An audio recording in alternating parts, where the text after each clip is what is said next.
Hello, everybody, and welcome to Culture Reframe's Facebook Live chat. I'm so happy for you to join us. Thank you very much. This is one in a series of a number of our chats. And if you want to see the others, you can go to our Facebook page at Culture Reframed or our YouTube channel. So when you ask questions or you've got comments, please feel free to say where you're from and any questions. So it is my great pleasure to introduce today Dr. Carolyn West. And Carolyn West is an international speaker, filmmaker, author, domestic violence expert, cultural sensitivity trainer, and expert witness. Her purpose is to equip professionals with the skills to provide culturally sensitive and responsive services. So, Carolyn, it's wonderful to see you. Thank you. For a long time. I've admired your work for a long time. You do such important work. And I'd like to say on one level that this is very timely given what's going on. On another level, racism is never timely. It's here with us all the time. It's just become very apparent now. So I think, we have to remember what's going on now and show our support for what's going on with the protest, the systemic racism that is so embedded in our culture. So I'm so glad you do this work. You're one of the few academics who really take a sort of understanding of how racism and sexism is interwoven throughout the porn industry. So I have to ask you the first question, obviously. Why do you do this work? Oh, this has been some of the most difficult work that I have done.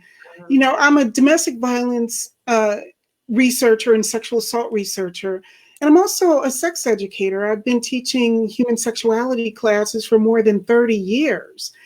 And so nothing's disturbed me as much as the work that I've been doing around pornography and race. And I think the primary reason I do this work is because I see the damage. Working as an expert witness in domestic violence and sexual assault cases, working with men who purchase sex. Many of them are also consuming pornography as well. So I just see the damage that it does. And so I really want, and nobody was really talking about it. I started an academic journal some years ago, and I started talking to my colleagues, and they were all doing research on pornography. And I started to ask, is anybody looking at race in pornography and the intersections there? And nobody wanted to do the work. And so I started asking questions and starting to look, and I was just so appalled by the level of racism that exists in pornography. So I always say that I didn't really choose the work, it sort of chose me. Yeah, I understand that. I totally understand that. And I mean, given what you just said, like, the work you do is so hard around sexual violence. I agree with you for everything. So there's something about researching and writing about pornography that seems in a lot of ways just to hit you at a spot where other things don't. Why do you think that is? I think because it's so graphic. And I think because pornography becomes a space where there's no filter, like with other forms of media. So the belief is that they can say and do any horrifically racist act and there's no pushback.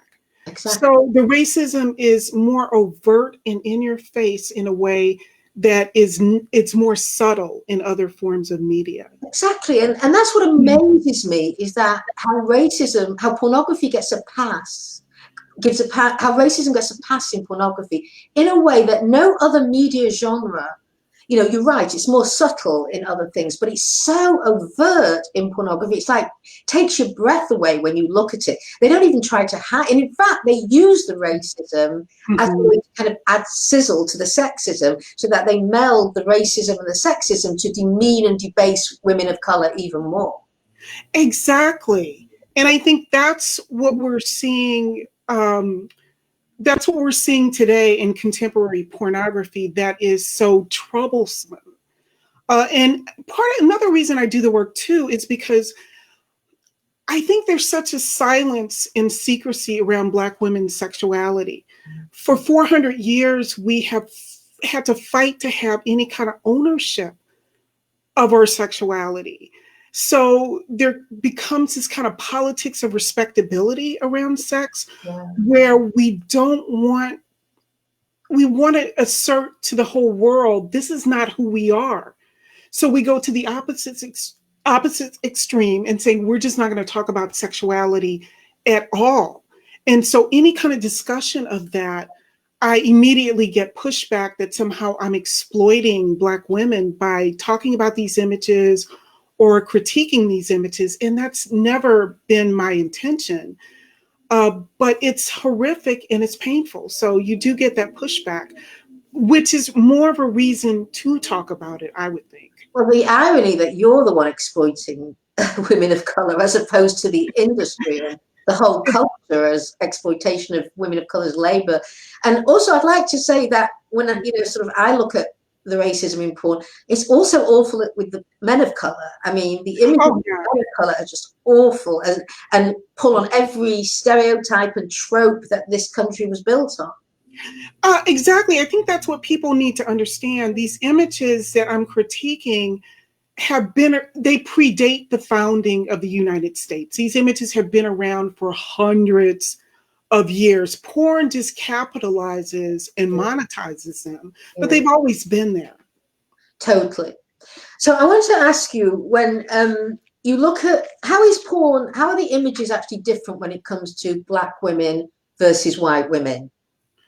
Well, I think the images, anytime you meld both racism and sexism, the images tend to be more dehumanizing, which is more problematic. So you're seeing that.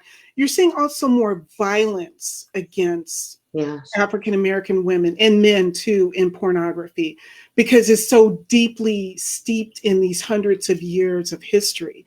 So there's that. So a number of things we find, or I'm finding in my research. One, you just find that Black women are more likely to be depicted in the gonzo realm of porn. So like the low budget films. So Black women are really oftentimes depicted as prostitutes, as sex workers. They're depicted in these like low income urban communities. They call it a genre of ghetto porn. So low income, distressed urban communities, trash filled alleys, just the most demeaning type of situations. There's a hierarchy of beauty in porn. So what I mean by that is that darker skinned Black women are at the very bottom of the hierarchy of beauty. So the most degrading terms will be used to refer to them in their physical body types. The same way with larger Black women who are heavy, some of the more dehumanizing terms for them. I'm finding that too with Black trans women, a particularly marginalized group in the larger society. A lot of violence is directed toward them. And you'll see that within porn as well. So more dehumanization, more racialized terms used to refer to them. Yeah, that's what I noticed as well, is that whenever there's a woman or man of color, there's always racialized terms that added to the regular terms. I won't say what they are here, but I mean, they always racialize the abuse. Exactly. Yeah. What do you think the impact is of this on? Because from what I've seen, a lot of this, especially the interracial porn, is actually geared towards white men. Mm-hmm. What do you think the impact is on white people, white men who are using this porn? I think it can be particularly damaging just across the culture. And so let me sort of unpack that, because I don't think that people really realize that because porn sexualizes everything, and they will piggyback on whatever is going on in popular culture or what's ever going on in the society. So now we're living through a global pandemic right now. And now there's pandemic porn. Yeah. And that's a thing, apparently. So, 100,000 people or more are dead in the United States as a result of COVID. And then porn finds a way to sexualize that. Any atrocity they will sexualize. Everything becomes sexualized. So that's really clear, whatever the topic is. And now we're finding, or at least I'm finding in my work, that I notice that what the porn industry is starting to do is that they're sexualizing social justice movements. We were living at a time through the Black Lives Matter movement is getting more traction, which started in probably 2013 after the Trayvon Martin murder. The porn industry immediately came out with a series of porn videos entitled Black Wives Matter instead of Black Lives Matter. And they kind of pitch it as this is a solution for civil rights issues and social unrest. And so what the porn industry does in terms of this sexualization is that they co-opt the language of these social justice movements. And it's a way, I think, of minimizing, trivializing, and marginalizing these movements. It becomes a space where you can say the most horrifically racist things that you can't maybe say in mainstream media. This becomes a place to say and do those things. Absolutely. And so that is really troublesome for me. And there's no end to the things they'll mock, denigrate, and you're right, co-opt. And what's interesting is in many cases, I think, where a lot of men who use, especially white men who use racist porn, they wouldn't tolerate that level of racism in any other genre. I don't think society would. I would like to think that we've moved away from that. I would like to think that media companies are at least giving the appearance that they want to care more about the images that are depicted. Even a new streaming service, they were going to release Gone with the Wind, which was obviously produced in 1930. Mm. And they're saying, we're going to talk, these images were wrong then, they're wrong now. But we want to talk about the historical context behind what Gone with the Wind was in the 1930s. It seems like there's more reflection in the larger society of let's talk about racism, let's talk about racist depictions, let's talk about the impact that they have. But porn still seems to get a pass. Porn is one of the few places where the racism just sort of runs rampant. For me, I mean, I have never seen, as I said before, the level of racism anywhere else that you see in porn. Never. And certainly when I was looking through and doing some research on it, it's like it stares you in the face. It's not like you need any great deconstructed skills on what's going on here. This is so, and they actually use the terms, I mean, which I won't mention, but just to make sure you don't miss it, they throw every single, vile racist term at these women. So, you asked me though about the impact that it has on maybe consumers in particular. I'm starting a research project now where we work with men who have purchased sex and got arrested for it. Yes. And finding that many of them are big consumers of pornography as well.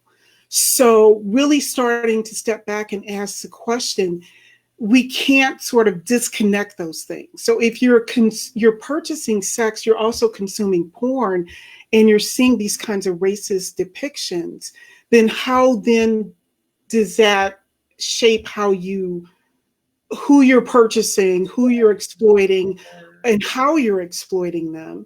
Because with porn, the message is very clear. Here's a group of people who just don't count. They just don't count. They don't matter. They're not human. So when you dehumanize any group of people, then you can murder them, victimize them in any way, and then society doesn't seem to respond. No, you open the door to any form of abuse. Once you dehumanize a group, everything's up for grabs with that in terms of Exactly. violence against them. That's exactly right. Mm-hmm. Do you think with what's going on now, it'd be interesting to see if there's been an increase and an uptake in racist porn? I wonder I wonder how they're going to use what's going on now with the protests, if they're going to create a whole new genre of porn around this, because you just said like Black Lives Matter. When did that come out? There was one version. The first version came out in 2015. The second version came out in 2018. And it's already happening. If you go to some of the popular websites now, if you type in Black Lives Matter, thousands of porn videos will appear. And there was a story recently, it turned out to be a hoax, but like a lot of companies now are issuing statements in solidarity of the Black Lives Movement. And there was a story that said, well, because of Black Lives, in solidarity, we're going to just show all ebony porn for a week. And people were horrified. The story turned out to be a hoax, but that's not the point. The point is that they're already capitalizing on the Black Lives Movement to make it a parody and a joke. And So I'm sorry for interrupting you. Mm. Pornhub has got a statement out about we support Black Lives Matter and that we should give money to organizations that support. I mean, and here they are, cementing racist stereotypes and tropes in pornography. They're actually shameless. They've got no limit to what they'll do. Absolutely. Exactly. And when I saw that statement, I was, what a joke, what an absolute ridiculous parody this is. What do you think parents can do to address this situation? I think what parents have to do is we have to really start kind of grappling with the reality is that too many of our children are getting their sex education through pornography because we don't have conversations about healthy sexuality within our homes or schools. So I think we have to start having conversations about what healthy sexuality is, but also with that conversation about some of these really toxic images that are in pornography, the racist images too, where these images come from, why they exist, why they're still with us, how they shape how we interact with people of color. So we need to be having all of those conversations in our society right now, and we need to make sure that porn doesn't get a pass. No, and I completely agree. And Culture Reframed has built programs for parents to help them, and we certainly need to do more around these issues of certainly racism in porn as well. We discuss it in the program, but I don't think we really need to build out on that. What I think about as well is sort of, when you look at a lot of the polls, the next generation, the younger generation, is actually a lot more anti-racist. And yet, on the other hand, they're also heavy users of porn. Yeah. Because a lot of the concentration of porn users is like 16 to about 30, which typically a lot of them come out as more progressive. So the question is, how do you hold, on the one hand, progressive attitudes, and on the other, buy in to the most, racist, right-wing conservative positions as you're using the porn? There's kind of a disconnect here. I think there is, and as I'm thinking about writing this op-ed that I'm working on about how porn movements hijack these social justice movements, I think we have to stop talking about porn as a site for liberation. We talk about it as if that this is a way to liberate or to have a more open sexuality. And with the way it's constructed, I don't think that is a way that happens. We can't trust that porn is going to handle social justice issues in any kind of competent way. As soon as Bill Cosby was convicted, porn did a parody of a Bill Cosby video. Yeah. And it's a way of basically saying this whole Me Too movement is a joke too. So this is where we are. And I think we're just too afraid to challenge pornography. We're too afraid to challenge the images that we see in pornography for fear that we'll be labeled anti-sex or overly conservative or something like that. And that's not, I have no interest in policing anybody's sexuality. Yeah. My purpose is to critique these images and talk about the toxic nature of them. Because I think for me, it's really a form of ideological violence. When I look at the images that I see in porn, it feels like an attack against me also as an African-American woman. Absolutely. Absolutely. And I just have seen no evidence that you can consume hours and hours of some of this racialized content and be a better human being for it. Well, I think that's true. That's absolutely true with the racism. And to think that the porn industry would do anything for social justice. I mean, I couldn't think of a worse industry to hand anything over for social justice than to the porn industry. I mean, that's not what they're based on. They're based on the commodification and monetization of women's bodies, and especially, you know, women of color come in, as you say, for a much worse degradation from them. And I was sort of struck by what you said about how the link between trafficking and porn, when we know that so many girls and women of color are victims of being trafficked, and that the men and often I've heard from women who have exited the industry that when the guys go to them, they go with porn on their cell phone and say, do this. Mm-hmm. And so I think you're absolutely right in that way, that the more violent, and it's certainly in porn where you've got African-American women, the violence is much greater. I mean, although the violence is terrible across the board, the stuff that I've seen that really is totally unbearable is when it's against African-American women. It's much a heightened level of violence. So can you imagine, you're right, what these women who are being trafficked, women of color, just what they endure because of this? What porn does, I think, it erases the historical content and the context of the images. So that's why they feel comfortable showing Ku Klux Klan members, having interactions with Black women. And if you take that out of its historical context, then it doesn't become this horrific history that's been going on for hundreds of years. And that's what makes it so damaging.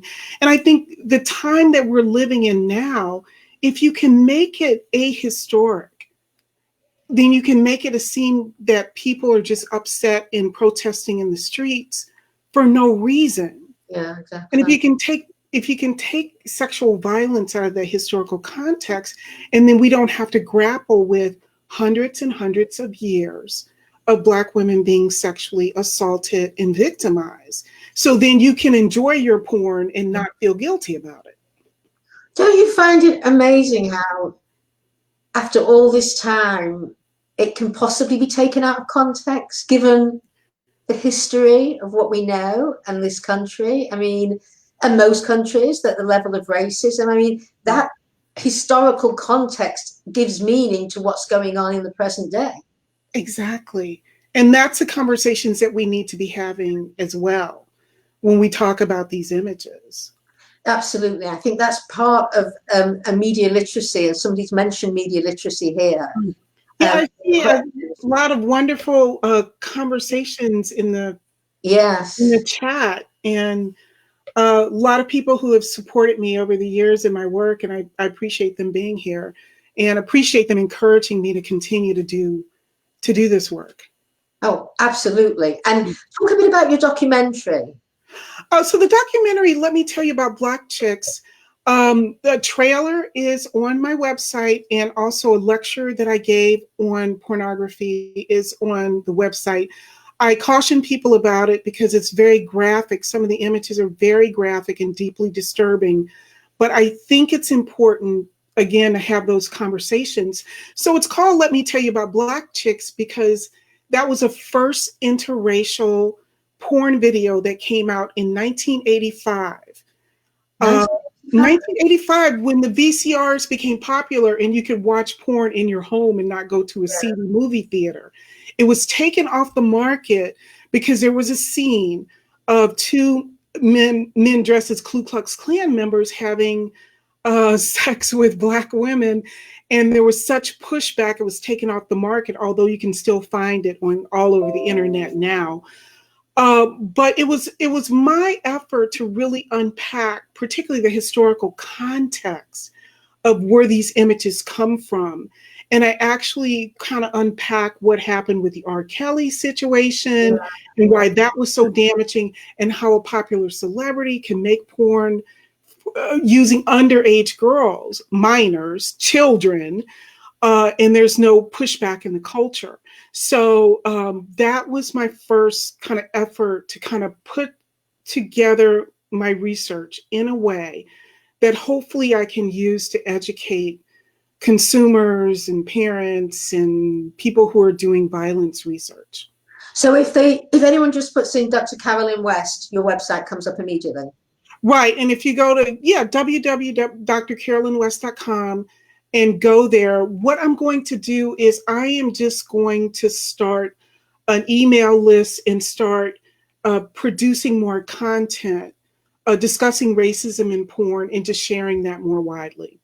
And then I'll be working with Culture Reframed too, to do blog posts and to do short articles on how we can educate. We can educate parents. We can educate the larger community about this. So that's how I am going to do my part for this movement. Thank you. And I remember the first time we met. Was it 10 years ago or so? Probably longer. And we got into this great conversation. Do you remember? Immediately. Yeah, I do. How great it was that somebody. Well, sorry that somebody has to do this work because it's so awful. But I remember our conversations, and you remember going to Las Vegas on our learning trip? We did. We that was one I'm still trying to recover from, going through the adult expo with you and learning more about the porn industry in Vegas. That was a trip to remember, wasn't it? It was. It was. Well, Carolyn, I want to thank you so much for spending your time doing this and really enlightening us and providing the historical context for understanding racism in porn, its impact, its tropes, its stereotypes, and also giving some explanation to what's going on now. And what has always been going on. This has just amplified it. As I said before, this is not new. And what I don't know, and to end maybe on a little bit of hope, do you feel that this time the movement is like there's more awakening of consciousness on the part of whites about violence against people of color, especially African Americans? I have to be hopeful. There's no other social justice movement that said we worked really hard and then we just gave up. I mean, it just doesn't happen like that. And there are a couple of steps forward, some steps back. There'll always be pushback on social justice movements. But I'm thinking that we're living through a particularly special time. And I'm hoping that all these conversations will continue to be ongoing, particularly if we can put them in a historical context. And if we can all work to see each other's humanity. Well, you're doing such important work to further that. Honestly, I mean, your work stands out, and we need to follow suit in the movement to be really understanding the way in which the images in pornography work on an intersectional level. Okay. And really do meld sexism, racism, and also economic deprivation. I mean, we can't ignore that either. So on behalf of Culture Reframed and everybody else, wish you the best of luck with your work. Looking forward to our collaboration and speaking again in the future. Okay, thanks everybody. Take good care and work on being as resilient as we can during these times, and also practicing patience and just working really hard on reaching out to each other anybody who's having a difficult time, and be safe, be well. Thank you. Take care, Carolyn. Thank you Bye. so much. Bye-bye.